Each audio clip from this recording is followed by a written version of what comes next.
তো এই মাছটার নাম হচ্ছে টোনা ফিশ, আর এটা হচ্ছে স্যালমন ফিশ। তো এগুলো আসলে ওজনে না নাকি আন্দাজ করে?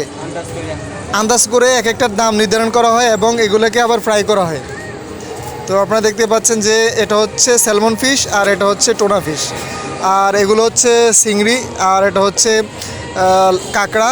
তো আসলে খুব ভালো লাগতেছে যে এই ধরনের কাঁকড়াগুলোকে একদম ফ্রাই করা হয়, একদম সরাসরি লাইভ ফ্রাই করে আপনাদেরকে দেওয়া হয়।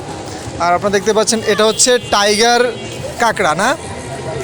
তো এটা আসলে টাইগারের মতোই দেখা যায়, মানে রয়্যাল বেঙ্গল টাইগারের যে চেহারাটা সেটার মতো দেখা যায়। তো এটা টাইগার কাঁকড়া। কক্সবাজার আসলে এই ধরনের মাছগুলোকে আপনারা ট্রাই করে দেখতে পারেন। আর কক্সবাজার মানে হচ্ছে সামুদ্রিক মাছের বা সামুদ্রিক শুটকির একটা অভয়াশ্রম।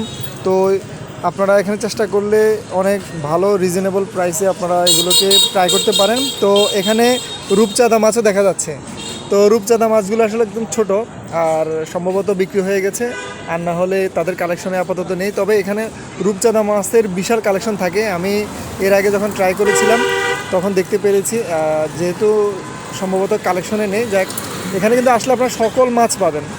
এখন একটু শেষ টাইমে তো সন্ধ্যার পরে কিন্তু সকল মাছ অ্যাভেলেবেল থাকে। তো যারা আসবেন তারা এখানে এসে, অনেকগুলো দোকান রয়েছে আশেপাশে, আপনারা দেখতে পাচ্ছেন যে 3-4টা দোকান। এখানে কিন্তু আরও দোকান থাকে, হয়তো বা আজকে 3-4টা দোকান, এখানে প্রায় 5-7টা দোকান থাকে।